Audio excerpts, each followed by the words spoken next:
Okay. Uh, Hello, welcome everyone. Welcome to Scientia Science Writing Internship Cohort 4.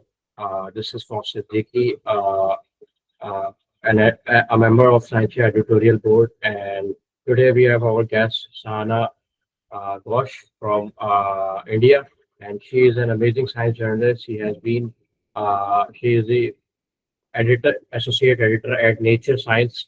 And Sahana is also a co-founder of Science Journalism Association India.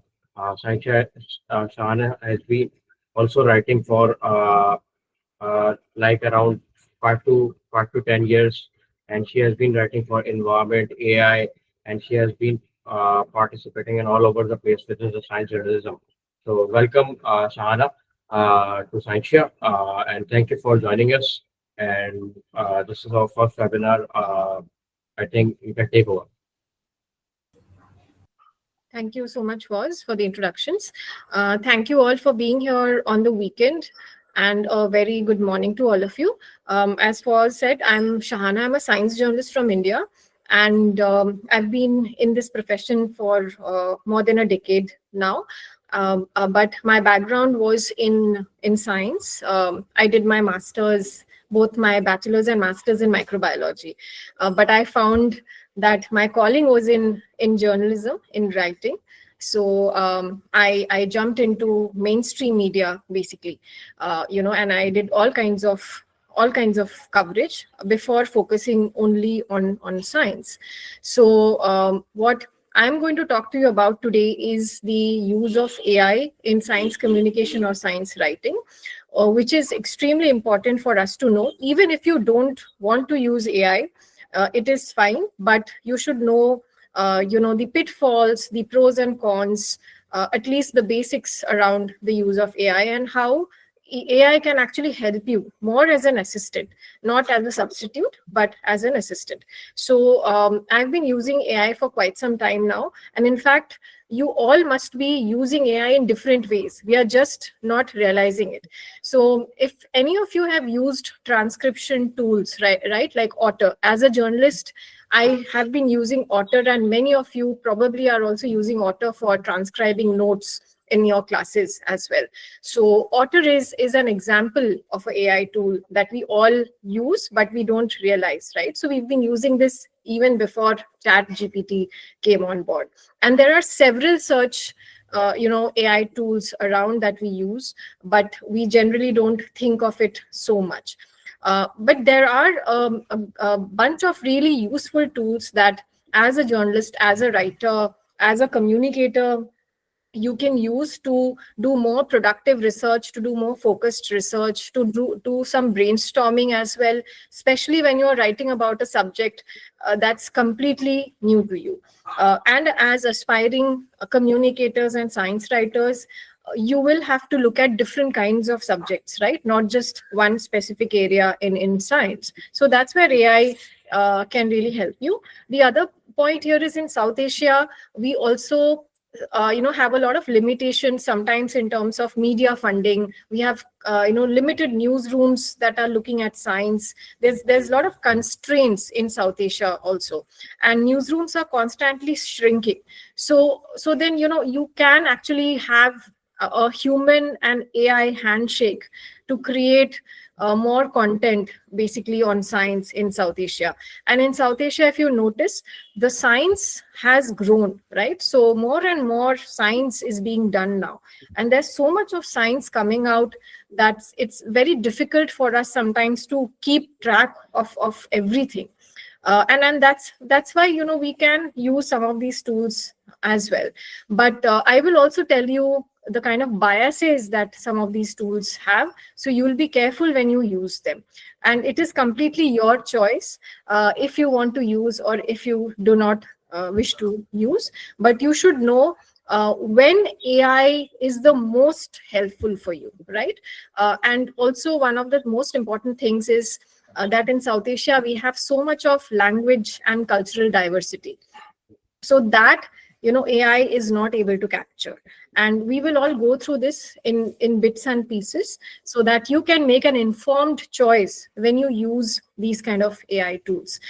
My journey with AI in writing started before ChatGPT, because there were some other research-based tools which I was using just to, understand research papers. Sometimes they were so technical that you had to rely on summaries created by AI tools. And then when ChatGPT came, everybody started using ChatGPT. And at Nature, where I work, we have an in-house tool where we put the DOI of the paper, right? And it generates a 250-word highlight, a research highlight, or a research summary. So we have an in-house AI tool, and the more that I use, the more feedback that I give.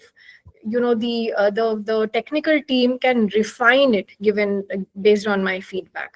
So it also means that to really get AI to do what we want more precisely, we also have to use it, and we have to learn to prompt AI, right? We have to learn to query it, question it, so that we can refine these tools also for our optimal use.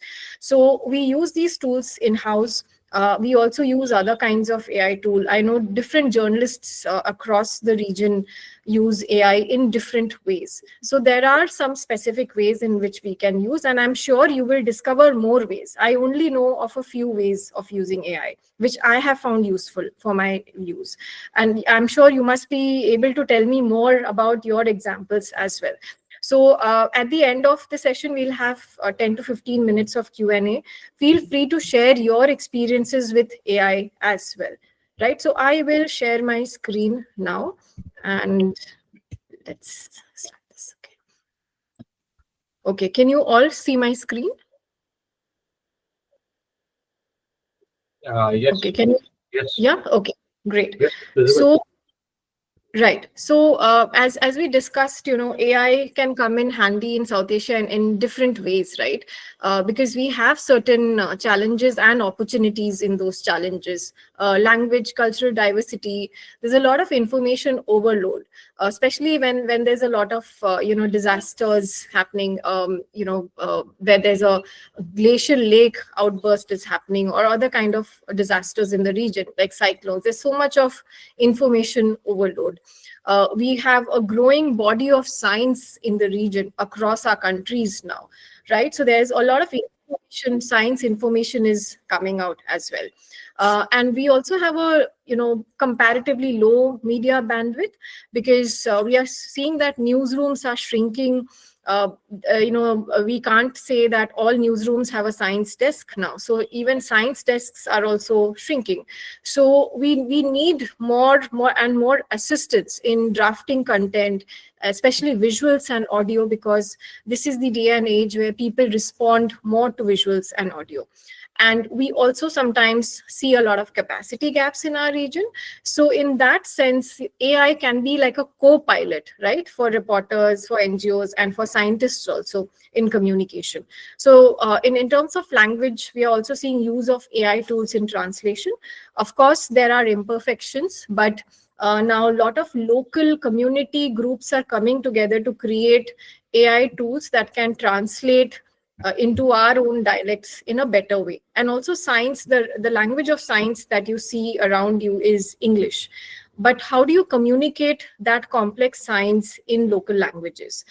And a lot of groups, media groups, a lot of scientists, data scientists are trying to create language tools which are better equipped to handle this kind of diversity. So in fact, in South Asia, we are going to see much more development of large language models, LLMs, right? More suited to our own specific needs. So that's where we see that AI will probably really help us in these areas. Now, the specific area that I'm going to tell you about is the Gen AI or generative AI, which you all must now be using in different ways.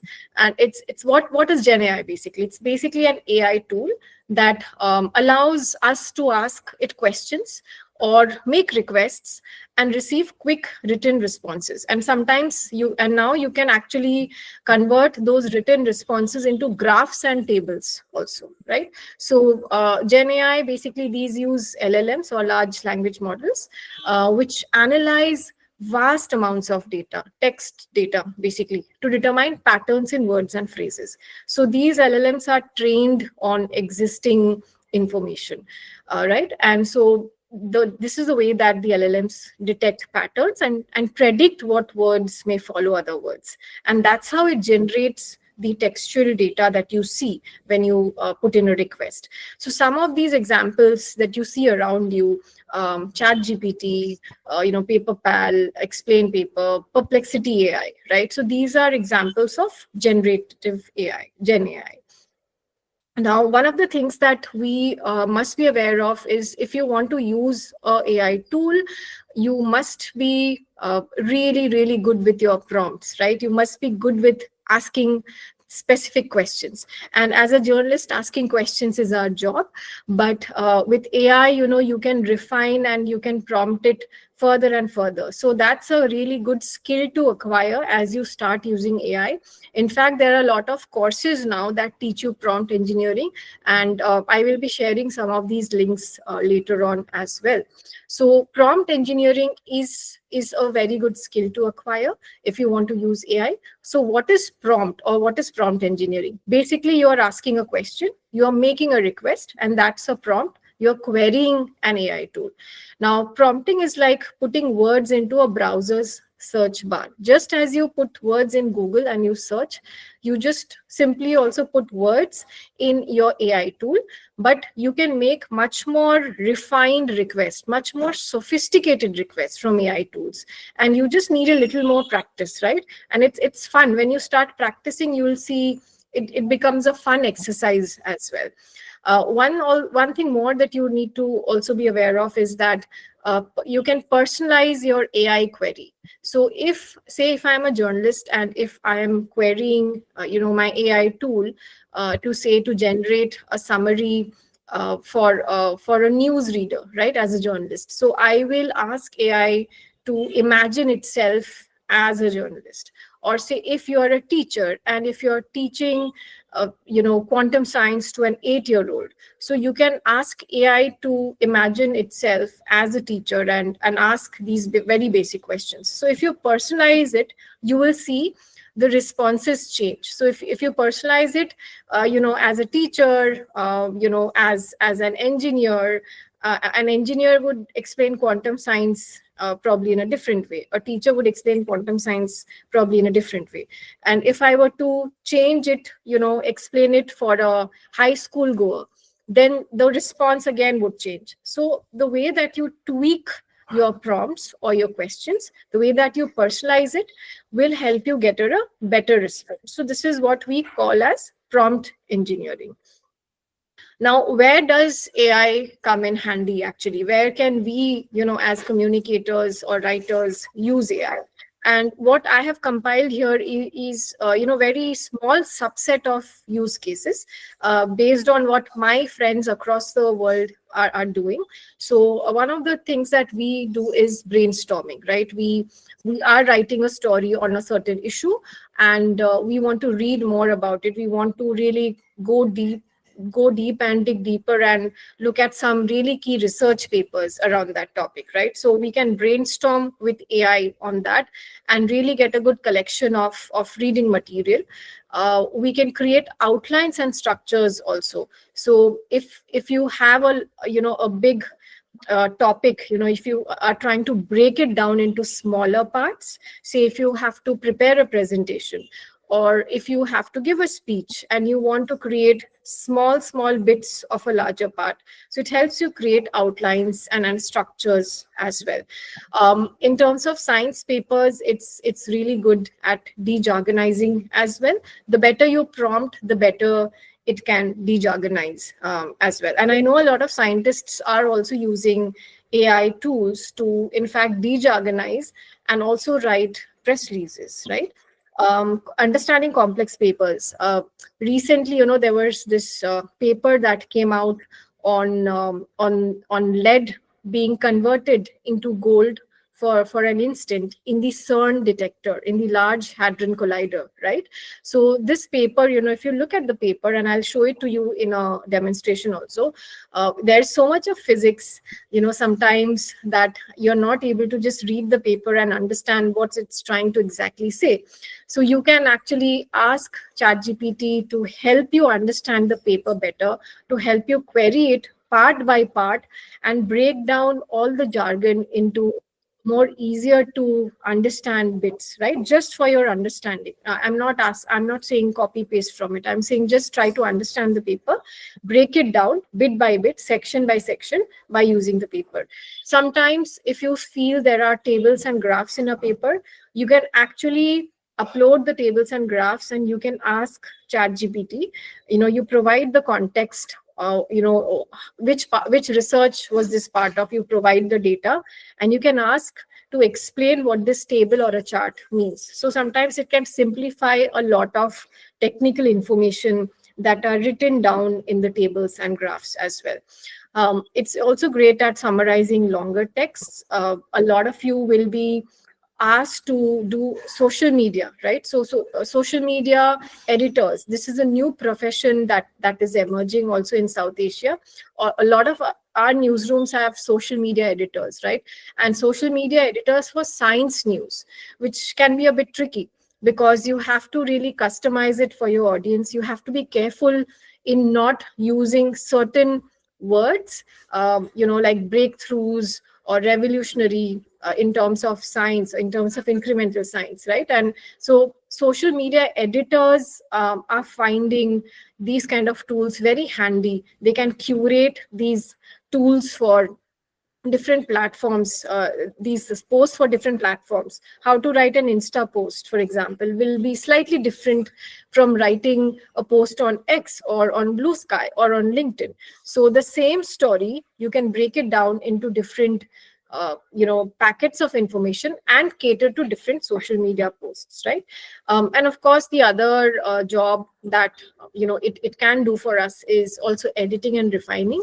Sometimes you have a lot of large long texts and which is really not making sense. So it helps you make sense if you prompt it in the right way. So it basically refining, brainstorming, de-jargonizing, understanding complicated topics, summarizing. So some of these are use cases that we have used, but we also know the biases. So we are careful when we apply these use cases. So what are the biases or what are the caveats that we should know when we use an AI tool? So AI tools have inherent biases as well. One of the biases that I found is that a lot of the languages are underrepresented, the South Asian languages. And a lot of time, especially in Otter, if you see, it does not transcribe accents from South Asia or other parts of the world, as well as it transcribes, English accents, the native English accents. So a lot of time when, I'm interviewing somebody and somebody is switching between Hindi and English, and I have seen that it gets confused and there are some really odd words that are there. Also, AI tools like ChatGPT are trained on all of these data which are online, and a lot of them don't have nuances of cultural and socio-political nuances in our region. They don't incorporate that, right? So which means the responses that you get are biased. So you have to be careful that in knowing that the response you're getting is probably not complete information, right? It's just giving you a snapshot of information, and that's how you should be very careful when you rely on AI tools as well. And what I have seen in my experiences, when I ask tools like Perplexity for say the top 5 papers on so and so, or say what does the research say on so and so. So sometimes it pulls up papers which I know that it's really not a good science paper, right? So I feel that sometimes it doesn't distinguish between what is good science and what is bad science. And since AI tools take content, they are generating content from, what the data they are trained on, which means a lot of the data which is online. So it often paraphrases from other sources, which means that if you're not careful, if you're just directly copy pasting it without any disclaimers, it is another way of plagiarism as well. So you have to be careful with that. And now there are plagiarism detector tools, which I, as an editor, use as well, to ensure that anything that comes in, is not matching large texts generated by AI, right? And of course, the biggest issue here also is about data privacy and legal issues. So one of the things that I've learned is that don't put anything you prefer not to have widely shared into an AI generator.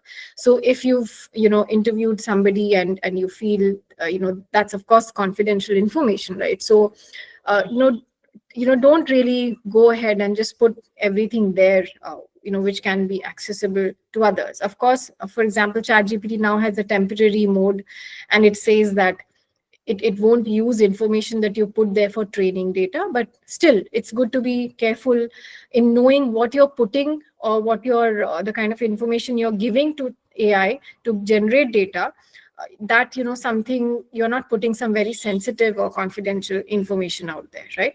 Because the tools take whatever you put into a prompt and incorporate it into its systems for others to use. So therefore you're going to expose a whole lot of things, and expose yourself to legal issues also. There's also a lot of concerns around data misinformation, because AI tools sometimes generate data that is inaccurate and misinformed. So best, as a writer, as a journalist, is to cross-refer the generated content with reliable sources. So the key word is verify, right? You have prompt engineering, you're using AI, that's really great. But whatever you've generated, verify with multiple reliable and credible sources. So verification is the key here. Without verification, I think, I am not going to trust the data that is generated. And as a journalist, I am also responsible in putting ethical and trustworthy content out, right, for our readers and for our audiences. Because if I am not putting trustworthy content, which means that there is, the trust in science will also dip. So I need to ensure that my readers trust the information that I am putting out, and which means that I will have to go the extra step and verify the information. And as you know, verification is such an important part of our workflow, whether it's communication or science writing, or in journalism specifically, it's inbuilt in us. So use that verification mode which is built in you, to always cross-refer, to always question, and to match if this data is really true or not, right? So you have to know all of these, some of these things. You have to keep this in mind as you go ahead and use AI, right? Now I'll give you an example. So I just did this search for the purpose of our webinar, and I just typed this query into Perplexity AI, right? So I said, what are the top 5 research papers on South Asia's floods? So it gave me a list of papers and documents. So one was a policy document, as you can see. One is a paper also. In fact, this was very interesting. So I got a whole lot of information on this when I asked it to give me 5 research papers, right? And most of them were the recent research data that was given to me. So I then refined it. I then saw that there was one paper that they were giving me on Pakistan, right? So then I refined it further. I then refined my search, and I clicked on this, right? And I clicked on this, and then Perplexity shows me a summary also of the paper, right? So without me asking, it's already showing me a summary, and it's showing key findings as well. So if I were to focus on South Asia, and then I were to narrow down my focus on one specific country in the region, this is one of the ways in which I could brainstorm, or I could look at more and more data. And if I asked it to give me more papers, from the country, then it gave me more information and more papers. Of course, what I would also do is I would also go to Google Scholar, and I would do a enquiry by myself without using AI. I would just go and type, floods in South Asia, and then I would see what are the latest papers. I would refine my query also. So that way, I also cross verify that the information that I'm getting is actually latest and it's new and it's coming from a good paper. So Perplexity in this case actually gives you the sources of information. So you can directly go to the sources of information. You can click on the papers, you can click on the policy papers also, and you can read it, and you can determine whether this is of interest, whether this is a good piece of paper for you, or you need to further search and find better information, right? So this is how you can use some of these tools to brainstorm. And also Perplexity showed me these additional questions when I clicked on the Pakistan paper, right? It showed me some of these additional questions, and if you click on this, on the drop down bar, on the plus sign, it will give you more and more subsets of responses. So it's already refining the search for you, right? And you can still ask more questions depending on your need. The only thing is, again, cross-verify with actual sources, with the actual researchers, with the scientists, of course, just to ensure that you're putting out the correct information, right? And not just a summary of what ChatGPT is generating. So, sorry, Perplexity is generating. So this for me was just useful to understand. For, if I don't know what's really happening there, then I can actually understand, okay, this is what is the scenario there. So I just have a basic understanding now before I start approaching researchers for my story, right? So whenever you're approaching some subjects which are new to you, or you're not familiar with a region where you're going to write about, then it can help you brainstorm a lot in different ways. Now, I want to show you this particular example. So this is from one of our stories on Nature India, and I will share the links also later. So this was a paper on a AI tool that researchers here in India had devised. It was about the rapid mapping of landslides, right? Our regions face landslides, both in India and Pakistan. We've seen these massive floods and landslides. So, this group is trying to create AI ML tools which could faster tell you exactly what's happening in that area. It rapidly maps these landslides. So when I put this paper in a tool to generate a summary, 250-word summary of the paper, what I noticed was that the tool did not add the 2 case studies in the summary. There were 2 case studies in the paper which the researcher used to apply their tool, but the summary did not really have it. So it was missing a core news point, right? So so then I had to go back to the paper. I had to again use the data from the paper as it was, and then put it back in, edit it again, and then finally publish the story.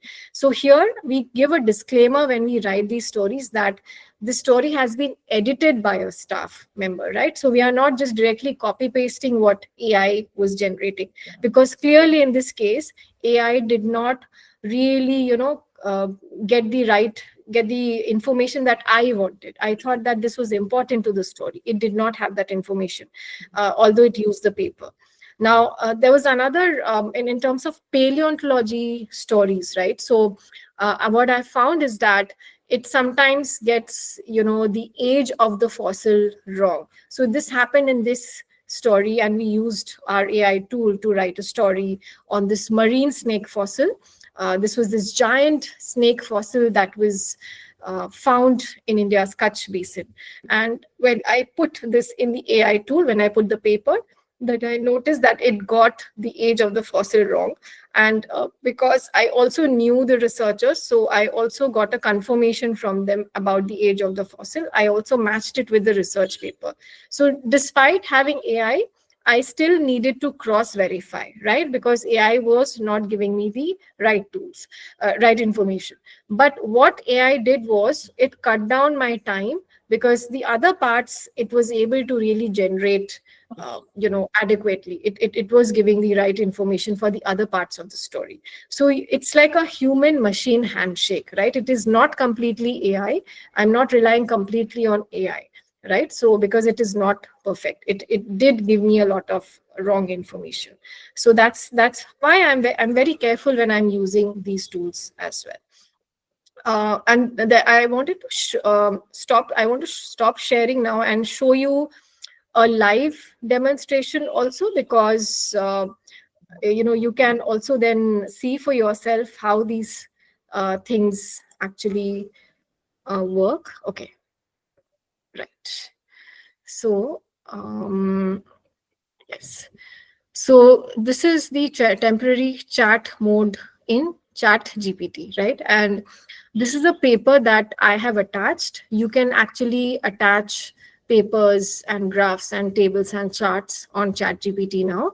So I have attached this paper, which recently came out, right? This is a paper which you will read about. It's converting lead into gold at the CERN labs, right? So this is the paper that I was referring to. So I've uploaded it and say I want to query it, right? So I want to just say um, what is the paper about. I'm just giving it a very general query. So it's reading the document and it's showing me that it's reading the correct paper, right? Sometimes it hallucinates, because if I've used it to read other papers, it hallucinates and it will read the other papers which were there in the past in its memory. So just see if it's reading the correct paper. So here in this case, it is reading the correct paper, right? And it's giving me something again which is pretty technical. So it's showing that measurements of proton emission in electromagnetic dissociation of lead during ultra-peripheral collisions at the Large Hadron Collider, right? It gives me a breakdown of the paper. It shows what the paper is about. It measures so and so.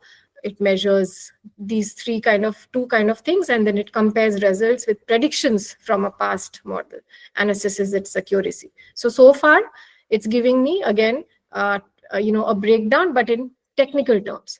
And it also gives me the key findings, right? Again, in quite technical terms, I would say, I would still need to dejargonize this. And then to really understand what the paper is saying. And then again, it gives me the significance based on what the paper is saying, because I specifically asked, what is the paper about? So it's pulling data from the paper, right? So it tells me all these things, and it also has a fun fact.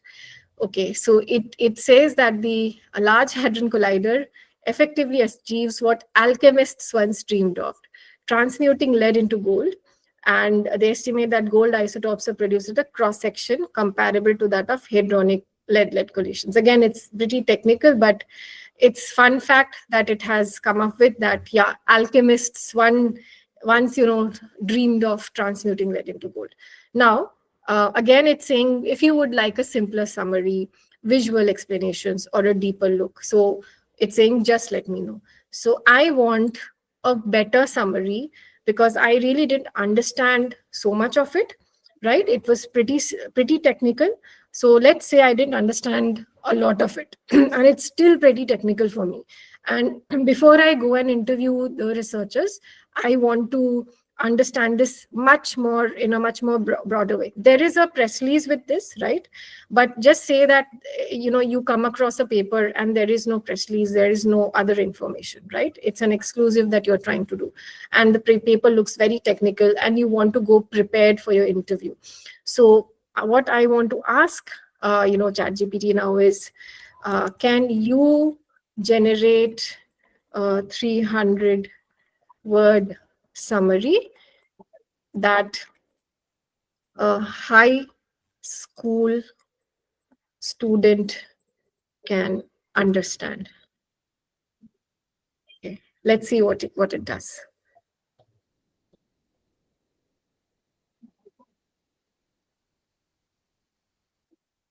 So this is something which I feel that makes it much more clearer, right? Don't you think it is much more clearer than the first um, draft? So it says that Alice's team at the Large Hadron Collider explores what happens when two lead nuclei pass close to each other without touching, right? So this is what, the technical term that they mentioned was before was the ultra, I think this was called the ultra peripheral. Yes, this was, they called it the ultra peripheral collisions, UPCs, right? So basically now it's simplified it, and it's saying that it's basically what happens when two lead nuclei pass close to each other without touching. So these ultra peripheral collisions, right, don't smash the nuclei like usual particle collisions. Instead, the powerful electric fields can excite each other and cause them to break apart. And this is called electromagnetic dissociation. So this actually gives you a better understanding. So, to somebody who's not into physics, if I just know the basics of physics, right, but I don't really know so much about these kind of physics, the Clark gluon plasma, this kind of physics, right? So then this at least helps me to understand what the paper is about, and to really understand, okay, what is it exactly they did. And they compared their results to a model, and they compare the accuracy. And then basically the news angle for my story is that it's LHC, it's literally turning lead into gold, although it's only for a second, only for an instant, and the amount is really tiny, right?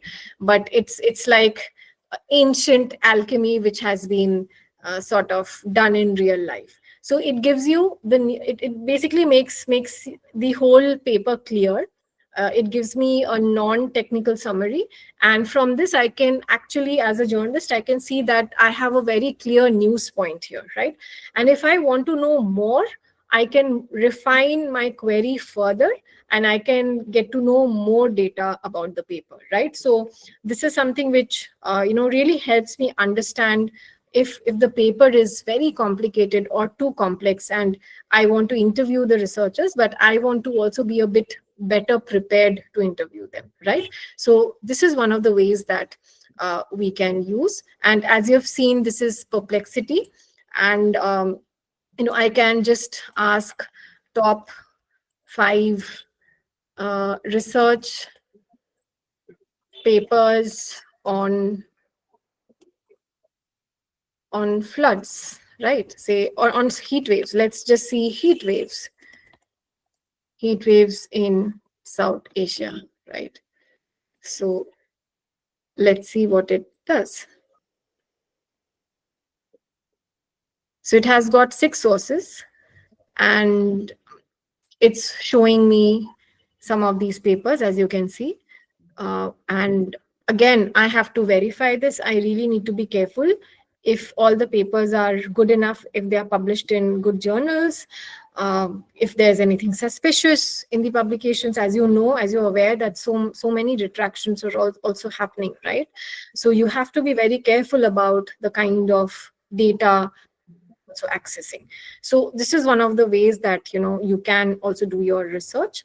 And then it gives you more questions, related questions, right? So you can click on any of this, and if I click on this, it gives me much more results, and many more results on this specific angle. But it is also pulling up data from news stories as well. So if I asked it specifically to give me data from research papers, published research papers in high impact journal, it will give me those specific data. So the more specific you are, the more narrow your query is, the better results you get. But when you use these tools many times over and over, you will see that sometimes it's repeating results from your past searches, and that is something which technically it's called hallucination. It's not reading your query, it's not reading the paper that you wanted to read. It's pulling something from its memory. So that's why you should be very careful when you are also using chat GPT.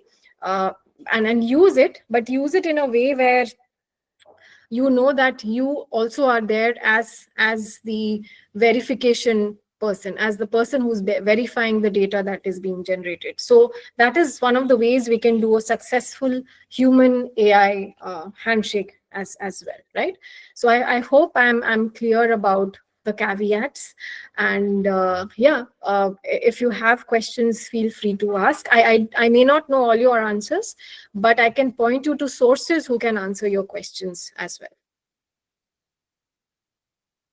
Well, I think this was really a wonderful session and really useful how you shared your experience, which was very unique, and specifically getting into the details and the pros and cons, especially the caveats you mentioned. I think, thank you, Sana. Well, yes, we have our first question. Uh, can you see into question and answers, or I could moderate, I can talk about? Do you have Question. the Q&A? No, I can't see the Okay. question. Let me go for it. So Abir has a question. Do you think researchers, writers who use AI deteriorate their critical thinking skills, writing quality over time, and so it works as a double-edged sword? How do you work your way around that, still being confident in your own abilities without using AI? So I personally don't use AI to write, as in like I'm not using it to write stories. Like I said, the research summaries are different because it's a tool that we have, that we use.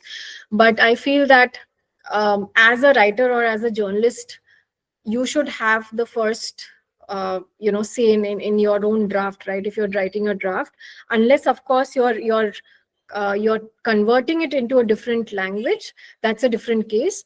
But if I'm writing my first draft of the story, even if I've used AI to do my research, but I know the news angle, right? So and perhaps I have spoken to the researchers also, so I will actually get a better grasp of the subject than AI has by talking to the researchers as well. So I would prefer to write at least the first draft that I write. I would prefer that, yeah, it is something which I am writing from my head, and then from the data that I have.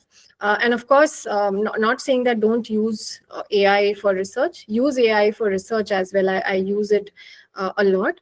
But when I am starting to write a new story, it's something inbuilt where you instantly know the news angle and you just start typing, right? So I feel as long as I have that creative writing sense, I have that ability to still write these things on my own, I will definitely prefer that. And then I might use AI to say, if I want to make a particular sentence much more stronger, say for a social media post, right? I'm generating a social media post from my story or from the stories, and if I want the social media post to have a certain tone, that's where AI really can help, right? Because I'm not able to think exactly which kind of words would be best.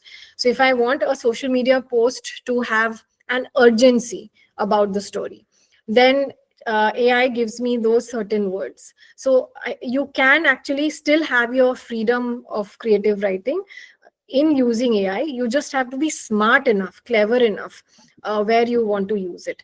And also in terms of disclaimers, I feel that a lot of people use disclaimers. We have disclaimers for our stories. I know a lot of other media houses do.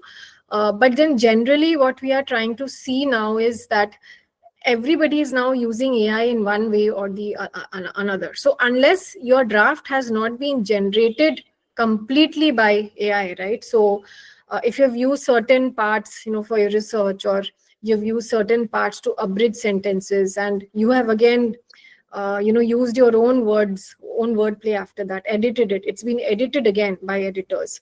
So in that case, I think that AI plagiarism is anyway taken care of.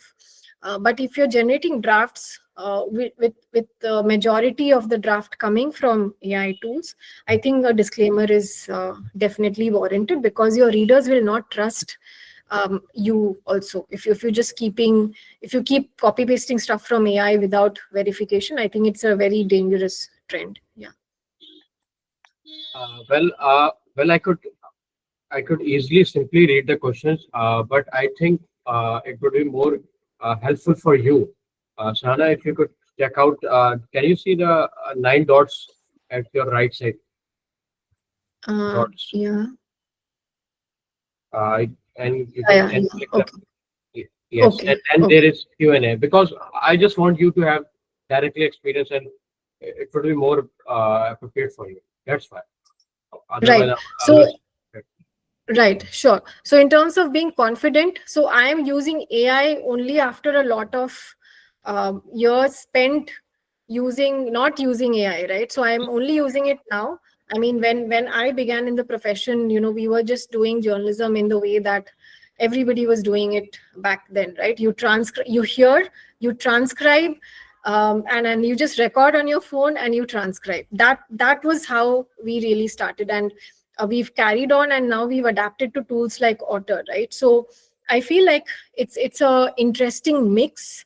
I don't think if you use it with honesty and integrity, I don't think that it is going to hamper your creative abilities, and you should be confident in your abilities as a science communicator first, right? Because you need to know the basics of the trade. You need to know how to write a summary of a research paper, or how to write a news story, the basics of news writing, the basics of science writing, or the basics of communication. I think if you know your basics well, if you have got that sorted, no matter how many AI tools or whatever you use, it will not undermine your confidence level. So I know that my basics are clear, right? I know how to write a news intro. I know what is the body of a story going to be, how to conclude a story. So that's after all of this practice, then I'm using AI, which is only complementing it. It's not substituting my abilities. And I'm sure there will be a day when a lot of people will also want to use AI to substitute a lot of tasks that they do, and that automation is happening. And it remains to be seen how information is now being generated and consumed. So we'll have to wait and watch, before we can have definite answers to this. Yeah, in terms of credit, like I said, every newsroom has its own rules, own policy. Just see what kind of policies your institute or your outlet has, and there are different ways to cite it. We say that this draft has been partially generated by AI and edited by a staff member. So there are different ways to add disclaimers as well. And if you're not well versed on a subject, sources we can use. So like I said, that AI can give you some of the research papers and documents, but to really verify it, you really need to talk to the experts themselves. So there is no substitute for an actual human expert in these kind of cases. Remember that as a journalist, we don't want to spread any misinformation, right? We actually have to counter misinformation. So we have to be careful in quoting and who our sources are. So verify it with the experts, with the researchers behind these papers. So that really helps, which means that your journalism basics should be strong. This is basically, you need to have a good network of researchers. You need to know who to go to verify certain information, right? So that is journalism 101, that is science writing 101. You have to build rapport, you have to develop relationships with researchers in your region and elsewhere, so that you have some information, you need to verify it, you can go to them and see what they have to say. So there is no better substitute than this. I can talk about my journey perhaps in another conversation. So I have not used AI to generate any figures. The figures that I use are directly from the researchers, or from government data, or from established data sources. So I've not used AI generated figure actually. So yeah, so I don't have a clear answer to this. Maybe somebody else can help answer this. Yeah. Okay, there is another. If you use AI for the refinement of your work piece? How will it influence AI plagiarism rate? So can you clarify what this means exactly? Uh, I think it means uh, it means that does when we are using AI, it is all obviously taking from different sources, and so does it affect our overall plagiarism rate for the piece? Absolutely. So that's what I showed in my slides also, that since it's being trained on data all over the internet, and it really pulls up things, from different sources. So and you have plagiarism detectors now to detect, whenever somebody's giving you a write up. So we really check all of those factors, and that's why I said that be very careful if you're trying to use information directly from these AI generators. Highly preferable that you use it in a way where you verified the information and you're perhaps writing it in your own words. So it's just not plagiarism. You just want to be careful about plagiarized content, actually. And if you see a lot of the material that's online, if you put it in a plagiarism detector, it will actually lead you to the sources. So it's become quite common. But as a responsible journalist and as a writer, you should be very careful if you're looking at AI generated content and how you use it. Directly copy pasting it, I would say, is really problematic, right? Unless you're explicitly saying that, yeah, I've copy pasted content from this tool.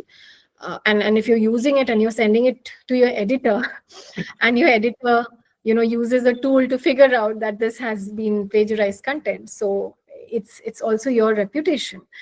So I think be very careful in the way that you use AI tools, and use it in a way in which it helps you in your work, right? Without you getting trapped into more and more pitfalls. So that's how I would say use AI. Right. Well, I think you have answered quite a plenty of questions, and uh, we can still take one or two questions. We are open, and I think you really pointed out really well. I think using AI as an efficiency tool, that is something which has increased our efficiency, because explicitly, as you mentioned, AI's own limitations to taking us to a different way where we don't want to go, such as you mentioned, the biases, the whole the structural flaws, the sometimes it's hallucinating, giving misinformation and all. So I think you clearly mentioned that the human touch, and there is no replacement for our own skills and our own expertise that we have built on throughout the time. And I think uh, as a joke, our skills always remain what you could say more uh, more evident, even if AI comes into a conscious form. Just say, but still, I think you have answered plenty of questions, and thank you for your time. And it was really wonderful of you to take us from to share all your experiences. And thank you, Sahana. Thank you for your time. Thank you so much, and thank you Foz and Sadika and Scientia, and thanks all of you for being here on a Saturday morning. Really grateful for the audience. Thank you so much, and thanks for the lovely questions. And I will send some resources along, so you can actually read more about this. Amazing. Okay. Thank you.